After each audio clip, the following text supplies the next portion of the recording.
Hello, everyone, and welcome to another edition of Webinar Wednesday. My name is Ria Stark. I'm the Digital Engagement Manager here at TLC, and today we are going to be talking about cybersecurity for libraries. Cybersecurity is one of those things that affects everyone, but not a lot of people talk about it or maybe even really know how to define it. So that's what we'll be doing today. What is cybersecurity? What does that mean? And how do companies like TLC keep your data secure? So before I introduce our panelists, I do have some housekeeping to cover. First, all of our webinars are recorded, yes, including this one. You can watch the replay starting tomorrow from our website at tlcdelivers.com/webinars. And you'll also receive an email reminder tomorrow when that's available. The second thing, for those of us joining live today, you have the opportunity to ask our panelists questions. So throughout the presentation, if you think of anything you'd like to ask, please add that to the questions panel, and we will bring that up at the end of the session. And the third thing, before you log out, do be sure to download those handouts for additional information about cybersecurity and TLC as a whole. So last thing to kick this off, I do want to just launch a quick poll to find out a little bit more about our live audience. So you should see a poll on your screen shortly. Specifically, how familiar are you with cybersecurity before we dive into the content of today's webinar? So do you know a fair bit about it? Are you somewhat familiar? Or what is cybersecurity? So while you're answering that, let me go ahead and introduce our guest today is Cathy Wood. She's the production support specialist out of our headquarters office, and she has a really great way of explaining complex topics like cybersecurity in a way that makes it really easy to understand. Cathy, would you like to introduce yourself and tell us what you do at TLC? Yes, thank you, Ria. My name is Cathy Wood. I've been with the TLC family for a little over 7 years now. I work with development and our support department, implementation department, IT department, and our product team. Before that, I was a systems administrator for a public school system. So my background and experiences have given me a unique perspective into user interactions with technology, how users feel about technology, the frustrations they face with technology. And so one of the skills that I've picked up over the years is explaining technical concepts and terms to non-technical people. Nothing is more frustrating than not understanding something that affects your everyday tasks or job function. So today, I hope to help you understand a little bit about cybersecurity, how it relates to you and the end user in the library. Awesome, Cathy. Thank you so much. And we do have our poll results. It looks like the majority of folks are somewhat familiar. We do have a few people that aren't sure, and also 30% are fairly familiar with cybersecurity, which is very good to hear. Hopefully everyone can learn a little bit more on today's webinar. Cathy, I'll hand it over to you, and I'll be back at the end to help answer questions. Thank you, Ria. So first, let's get down to what is cybersecurity.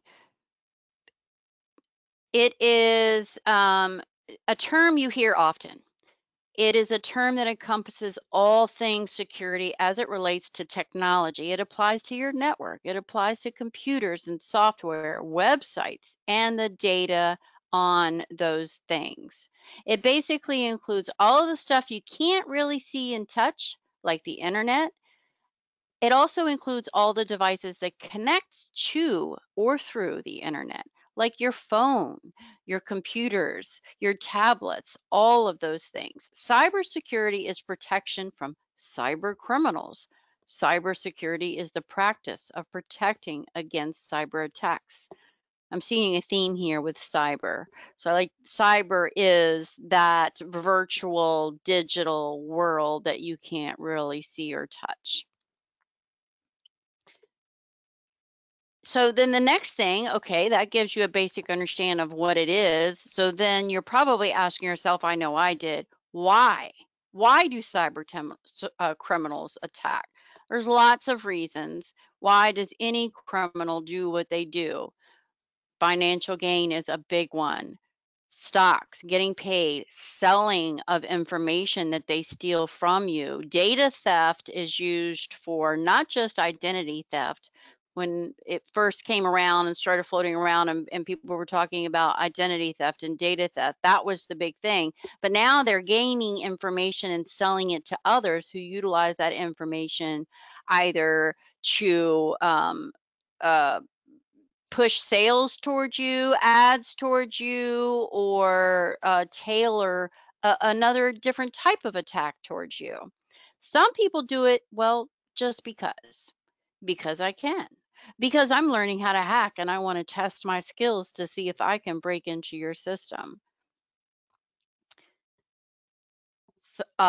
Malicious intent can also be to disable or cripple your entire environment. Ransomware, I'm sure we're all familiar with that term. It does exactly that. It totally locks up everything until you pay them. Probably the worst of the worst, in my opinion. One of the things I think helps me visualize and understand how these cyber attacks are coming at me or how my everyday actions relates to this and how what I need to be aware of is kind of understanding a little bit about what my network looks like. Everybody uses the term network, but what does that really mean? What does that look like? I'm a very visual person and I like pictures. So, just to put it simply, um, the network is everything is connected. Everybody knows basically what the internet is. So let's start with that as our destination. If that's where we want to go, where are we right now? Every time I think about describing this process or the components involved, a little song, that little grade school song pops into my head. The foot bone is connected to the heel bone and so on. And that's exactly what a network is. Everything is connected. If you have a desktop PC, your desktop PC may have what's called a Cat 6 cable or Cat something cable. It looks like a fat phone cord that plugs into the wall. Well, that on the other side of that outlet is a wire that goes up to a switch. If you connect, well, I don't have a cable, I connect wirelessly. Well, everything, even if it starts off wirelessly, boils down to a cable somewhere. So that Wi-Fi, that wireless access point that your phone and your tablet or your laptop computer is gaining access to the internet through, it's connecting to this Wi-Fi.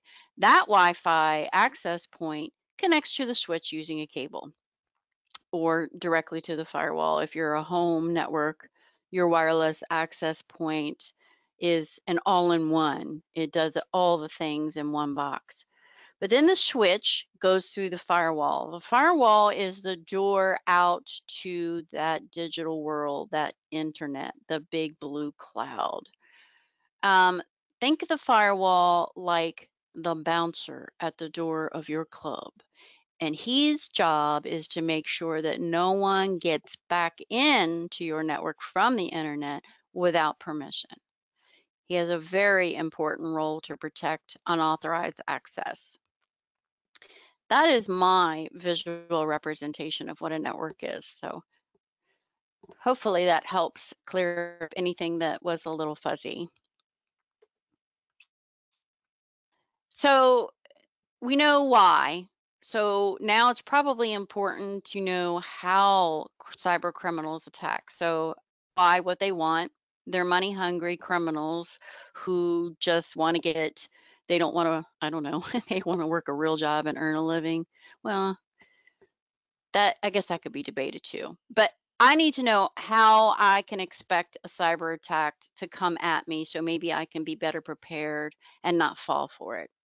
There are several different types of attacks. I'm going to just go over a couple of the common forms of attack that you hear most about. Um, the first is the man in the middle, and it's exactly what it sounds like.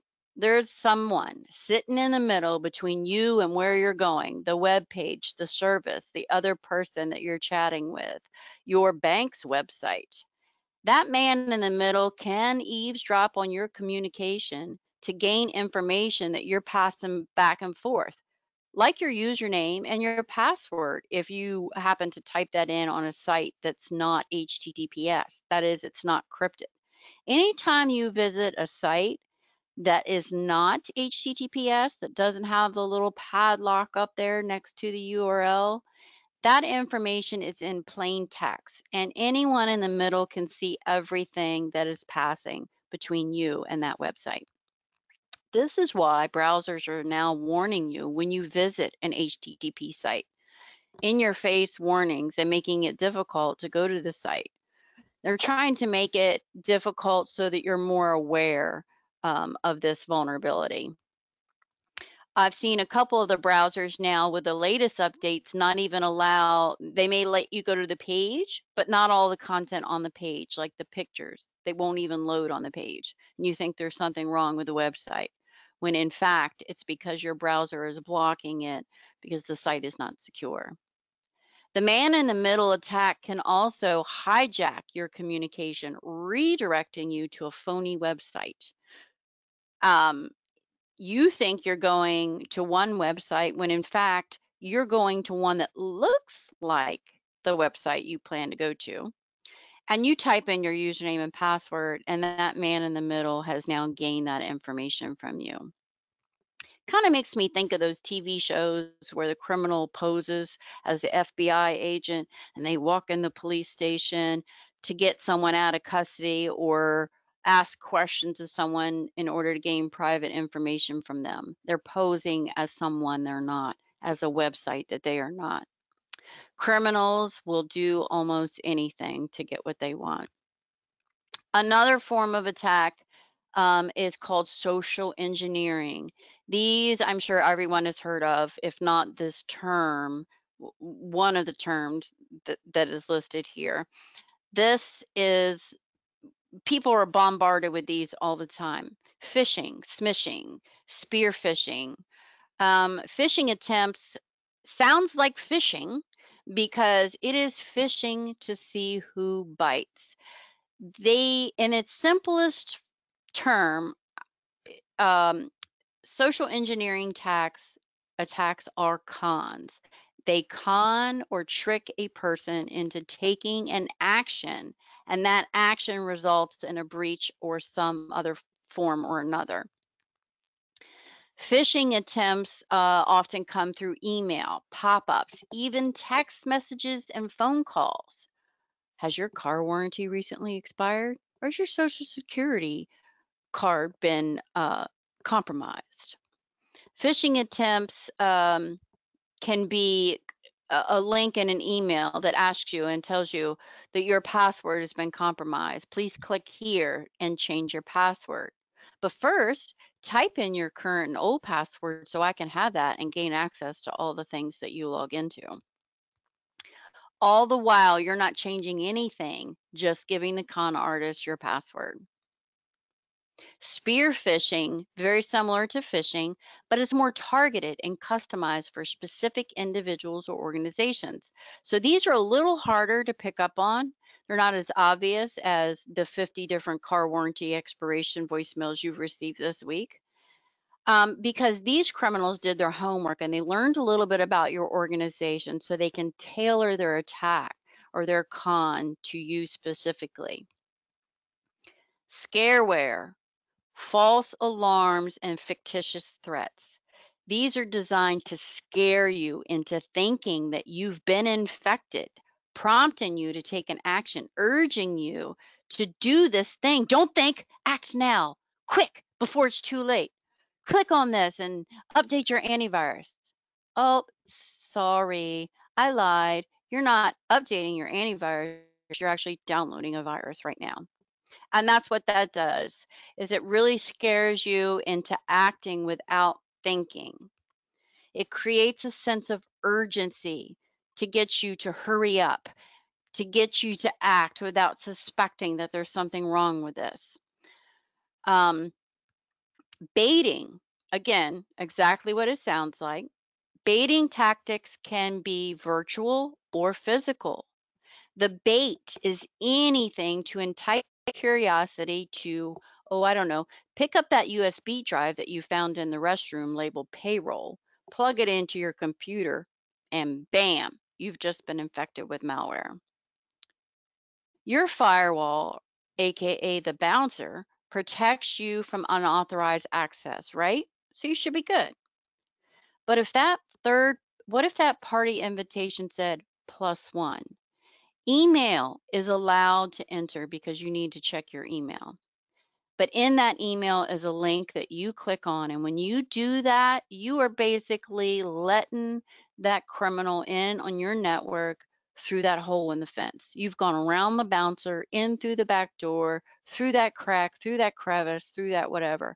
You've helped him get in. You've propped the door open that would normally be locked. The email looks legitimate. Most of you click on the link without thinking. This looks exactly like that other email I've gotten that was legitimate. What I like to do in those cases is ask myself, is anyone ever going to email me and ask me for my password? Absolutely not. No one should ever ask you for your password, ever, not even your IT. You should be suspicious anytime someone asks you for your password. When I get an email like that, I don't click on anything in the email. I'm like, is this legitimate? This came from my bank? Let me go to my bank. If you've been asked to change your password, if something comes along and says it's compromised, I sometimes go and I change my password, but not through the email. I go to my website in question and I log in and I change my password. I've done it all on my own outside of the email. Sometimes I do that. Go and research, go to the source, call your bank, call your whoever, go to the website that you know. Don't go through the email. So we have the bouncer at the front door, but when someone comes in through the back door, it's almost like we need hall monitors to protect against those sneaky entry points. Well, guess what? You guys need to be the hall monitors. You guys need to question and be suspicious of everybody you see walking down the hall. And just remember that these attacks, these social engineering attacks, while primarily virtual emails and texts and pop-ups and ads and all the things, primarily that's what you're going to see most of the time. But people can physically walk into your company, wander around like they own the place. They're very good actors. They'll be up in the break room. They'll be looking at your notebook that you have lying open while you walked away from the table to go pour another cup of coffee, and they're getting information. That absolutely happens, especially in the larger corporations, because how many people work there? Do you know everybody that works there?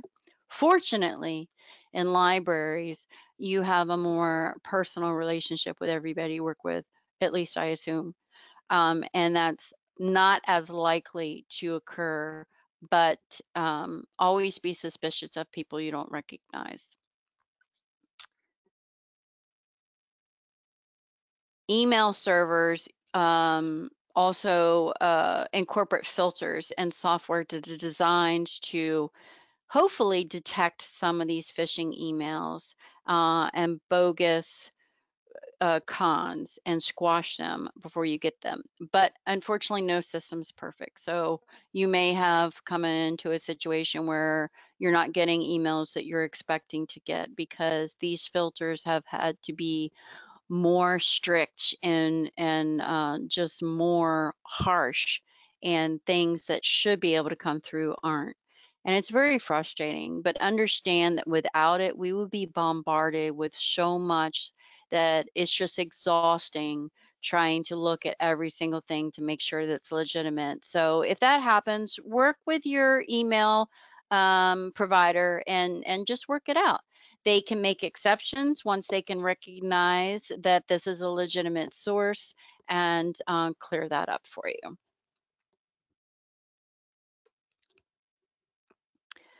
When I was growing up, we lived in the country. We never locked our doors, our house to our home or to our cars. No one ever bothered anything. No one came into my house uninvited. The door could be locked, nobody could be home. No one went in because you're not supposed to. It's just not the case anymore. No matter where I am, I lock everything. I lock my car, I lock my home, my phone, all my electronic devices. And yes, even though I live in a very rural area, can't even see my neighbors, I lock my Wi-Fi. It has a very strong password on it. You cannot prevent or remove all the risk. It's like we're on our teeter-totter. Someone hacks. We develop better security to prevent against such attacks. Then they figure out a way around that, and so on. The door locks, for example, locks have evolved to be more secure. The skeleton key evolved into a better key. Locks evolved to use tumblers and better mechanisms. Then there was the bump key. Then the bump proof lock was created. Back and forth, up and down we go. Seemingly, it just seems that breaches are inevitable. But that's no reason not to take proper precautions to protect your data and your patrons' data.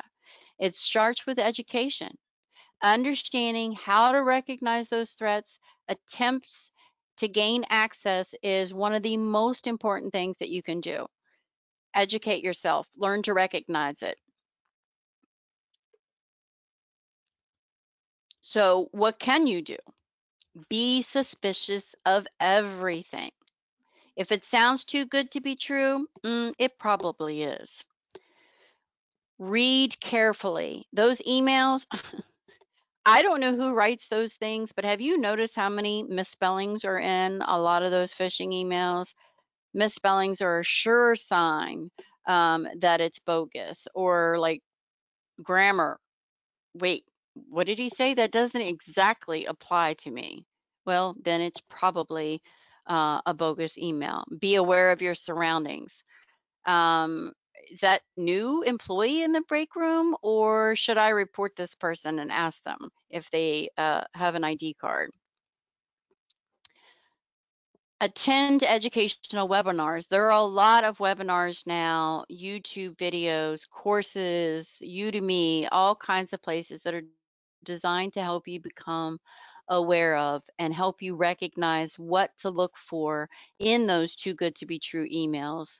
What can I train myself to be aware of and look at so I don't fall victim to that con? Remember, when you're in doubt, you're not sure, this sort of sounds like it could be true. Don't just click on it and find out later. Ask somebody, reach out to your IT. Hey, I got this email. I'm sorry to bother you, but is this legit? I'm sure they'll be happy to help you because it's so much easier to not ever click on that, to not ever go through that door than it is to do damage control after the fact. Endpoint protection and strict policies can be frustrating and seem to slow down your everyday workflow, especially if you need IT to install a silly little program that you need to do a small task. But it's important for your protection, your library's protection, and ultimately your patrons' protection. Regular checkups keep you healthy and your data safe. You go to the doctor for checkups. You need to do checkups on your computer systems as well to make sure that everything has been updated, all the security, newest, latest, and greatest security efforts are in place, the whole 9 yards. Report anything suspicious, emails, texts, people you see in the break room you don't recognize. All the things, report them. Let someone else um, take a look into it. It's better to be a little overly cautious, I think, and especially in this case, than it is to wear rose-colored glasses, so to speak, and be a little too trusting when it comes to that kind of stuff. I am guilty of I'm a very trustworthy person by nature. So this was a very hard concept for me personally to understand and to learn and to train myself. I guess I understood sort of, but to train myself to be conscious of it and all the things that I click on, especially when we're in a hurry. When we're in a hurry, we're quick to click before thinking. Updates. Your protection software is only as good as what it knows how to be. Updates are extremely important. Updates to your operating system, updates to all the software that you run on your computer, updates to your antivirus software and any other endpoint protection software you have. Your IT likely has plans in place to update all the firmware, all the equipment running on your network. They work very hard to keep your network safe. Updating software is a very involved process for the software developers. There are often numerous underlying technologies that need to be reviewed for updates. Because all of the components must work together for the overall software to function, extensive testing must then be completed after these new technologies are updated and put into place.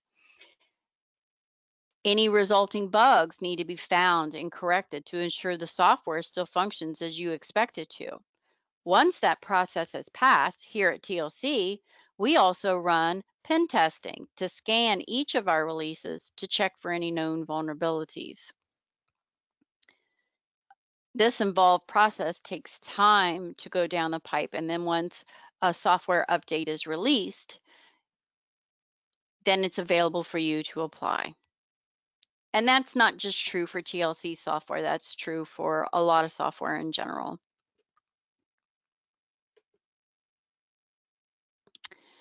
Your IT is part of your team. They're here to protect you. They have a tough job to ensure that your network, your computers, your data is safe and stays up so you can do your everyday job. Learn what you can do to help and report any of those suspicious emails and actions of others. Is there something that you can do to help their efforts on their update schedule? Maybe they have a schedule that they work around. We're going to hit these computers on these days and get them updated. Oh, great. I'll schedule my read time for my juveniles during that time so that I'm not in their way and my job goes on and my everyday function goes on. I'll just rearrange my schedule.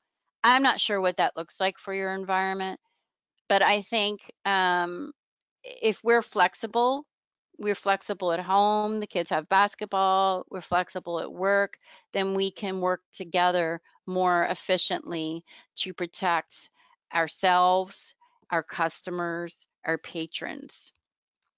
And cybersecurity and all of the things that I've kind of talked about so far is very general across the board, applies to everybody. It's the blanket explanation that applies in pretty much every situation, including you personally at home.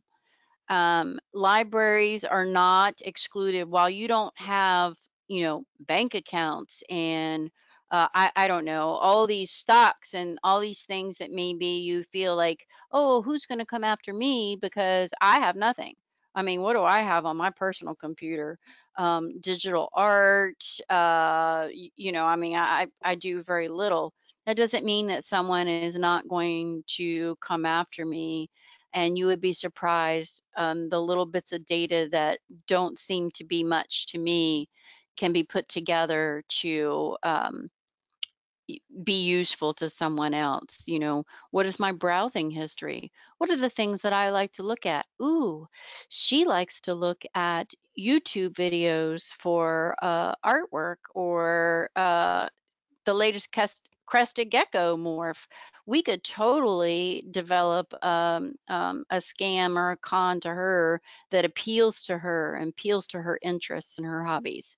They are very creative. And I said earlier that I don't know, they don't like to work and earn a living, but if you think about it, they work hard to do what they do. So I guess they're kind of earning it. It's just not an honest way to earn a living in my eyes, but that's neither here nor there.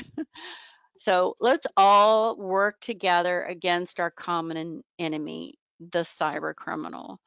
If we band together, we're a lot stronger and we're going to make it a lot tougher on them.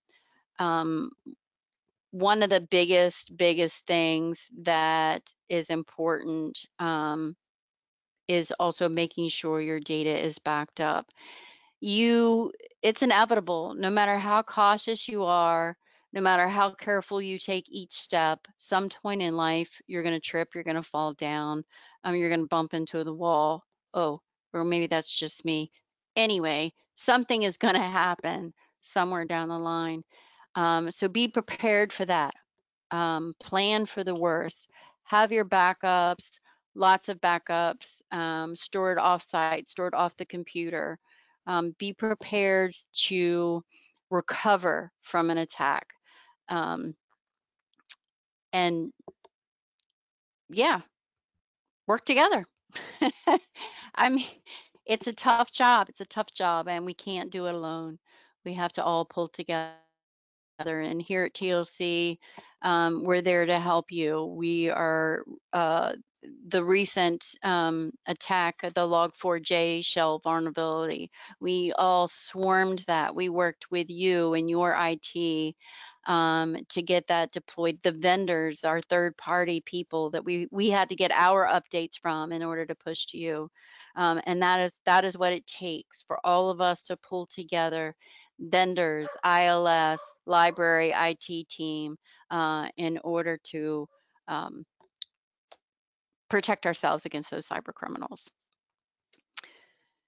So, Thank you, any Cathy. That is questions? super informative. I think you used some really great examples as well. I can picture perfectly, the criminal trying to look at journals and dropping USB flash drives. I could see it perfectly as you were describing it. So before I we think I jump, watched too many spy shows. but it's a real image to think about because cybersecurity is such a broad topic, and the fact that it's almost abstract, it really gives that nice visual of what you might expect. So maybe a little more cartoony, but it really hits the point home, I think. Thank you. So we do have a couple of questions so far, but before I jump into the Q&A, I want to provide another couple of polls for our audience. So Cathy, at the end, you mentioned that the IT team is part of the team. So we're just curious to know from those of you who are listening, who handles your library's IT? And please feel free to check all that apply. So it's really nice if you're able to have that library dedicated IT department, someone who knows your library very well.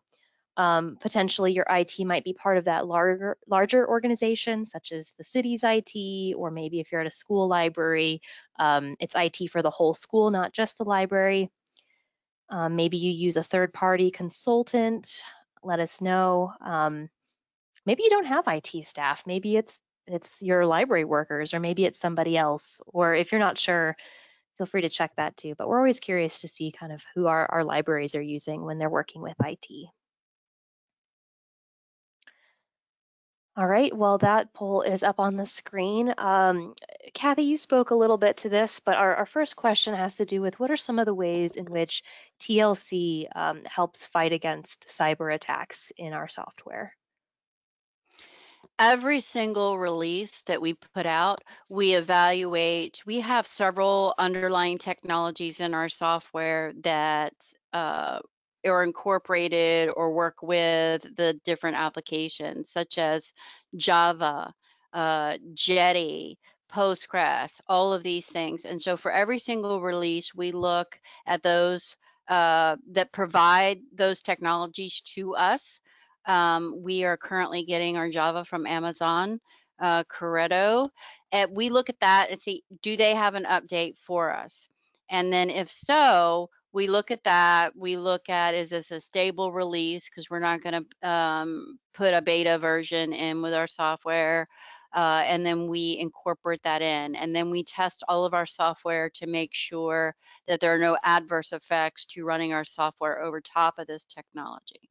Then once we get that all together, then our QA goes through and further tests it. It tests a lot of the functionalities that you use in the software to make sure there are no unforeseen side effects to upgrading this particular component. When that's all said and done, we run a security scan against the completed package to look for any of those known vulnerabilities. And in addition, there are weekly scans, I think, against a box that we have stood up that's always running the latest release from an outside third-party source. So we're trying to detect and get as early detection as possible if there's a new exposed vulnerability out there, so we can react and get that corrected. Great, thank you, Cathy. And we do have our poll results are up. It looks like about half of the people who responded do have their own library dedicated IT department. That's great to hear. And then it looks like it's about split 30%, 30% with either a larger organization or a third-party IT consultant for those results. That is pretty much what I am. I see also as I talk with people, as I mentioned, I work very closely with our support department. And when we do need to work very closely with the library's IT, I often get involved in that process. And that is what we have noticed just with our customers as well. Mhm. Yeah, that seems like a fairly representative spread across the board. We do have one more poll question for everybody. This is the one we add at the end of every webinar, which is just if you want more information, especially if you're on an ILS that maybe doesn't have as proactive cybersecurity checks and you'd like more information about how TLC is doing that, please go ahead and hit that yes, please contact me button, and we'll be sure to reach out following the webinar. So we'll leave that up for just a minute. We did have another question. This one came in kind of early, and Cathy, I do think you touched on a lot of the different points for this question, but maybe just to reiterate. So someone would like to know, what additional things should we be doing due to the situation in Russia right now? That's a big question. Yes, that is a big question. Probably a loaded question. uh, There, again, caution. I can't emphasize enough how important be suspicious and be cautious with everything that you do. Don't save your passwords in browsers. Don't. Um, I know it's easy, especially since I don't know about you, but I probably have at least 50 passwords I have to try to remember. It is so tempting to save those. Um, yeah, educate, keep up to date on current, follow a trusted source who is staying on top of any issue at hand, so that you can be in the know and know as soon as information is available to you. I'll add Probably. to that as well. So TLC does subscribe to notifications from the US CERT and CISA with those specific recommendations regarding some of those increased Russian cyber attacks. So we, as Cathy said, we do review all those notifications. We stay up to date, and for any potential impacts to our hosting services and to our IT in general. Those are also great resources for you all as well. So it's the US CERT and CISA are those that we follow. And that is the weekly scan that I mentioned too, where that comes from. Definitely. And I think that also goes back a little bit more to the kind of that seesaw diagram that you had mentioned, where, it's just another flavor of cybersecurity. And as more attacks come, we develop better resources and back and forth. Looks like we got a comment from someone saying that the FBI used to provide computer scam alerts too. So another spot to check. There are a lot of, and the technology is great.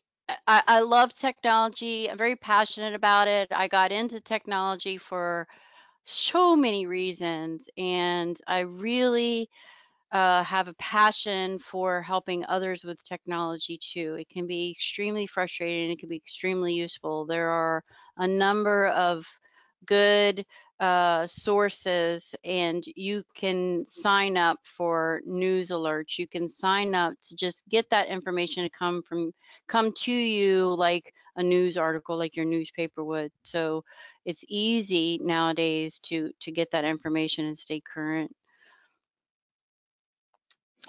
Definitely. And the person who shared that also shared a web address, ic3.gov. Now I'll say, we just learned about cybersecurity, so I would Google that and look for a verified URL. I'm teasing with you, Yes, Jeffrey. Thank you for URL. sharing that. Yes, thank you very much. And that's another thing. Earlier, I had mentioned about watching for misspellings and things like that in your emails. Also, very closely look at URLs. They're another good tactic is to use a URL that looks almost exactly like what you think it is, but there'll be one little thing in there that's not quite right. Playing off of well, .gov is not a good example, but a hyphen or a different spelling of a word or things like that. So you could see those in URLs too.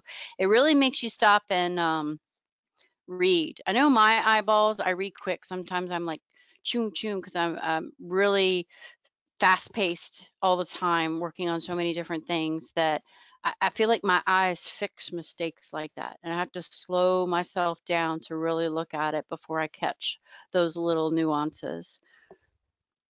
I'm sure I'm not the only one. No, I do the same thing. I read very quickly, and sometimes it's hard to catch those. All right, I think that is all the questions I've seen so far. Cathy, if you wouldn't mind going to the next slide, I'll talk about our next webinar, and then if anyone's typing a question, I'll catch that in just a second. So Sure. yeah. This webinar has been recorded. It will be available tomorrow at tlcdelivers.com/webinars. That's also where you can sign up for future webinars that we provide. Next week, we're going to be talking about reports specifically for school libraries as we prepare for the end of the semester. And then the week after that, we'll be talking about different migration services and can an ILS implementation really be easy? So go ahead and register for those when you get a chance. Just looking back to make sure I haven't missed anything. We have gotten a few more comments from some of those folks who said that they are familiar with cybersecurity. Thanks for jumping into the chat. They've said that they also use Trend micro website checkers. So there's definitely software out there to double check your URLs and to tell if a site is safe or not. That's great. Thank you for providing that. Yes, thank you. We get regular reports. We use Sophos in-house and in our hosted environments, and our IT goes through those reports and relays them to the rest of the departments. It's been very helpful. Yeah, and for more information about the kinds of things that TLC does provide for our software, that handout that we provided is a nice infographic that compares cybersecurity to and cyber hygiene to real hygiene. So the kinds of things that you should be doing regularly, the kinds of things that are more on a as needed basis. So be sure to download that handout as well. Cathy, thank you so much for your time today and for being able to speak to such an important topic. I know it's on everybody's mind right now, and I think you helped kind of debunk a few things about cybersecurity and gave us more resources to look into. So thank you so much for your time. It was my pleasure. Thank you for having me. Absolutely. All right, everybody, thank you so much. Be safe out there, and we'll see you on the next webinar. Bye.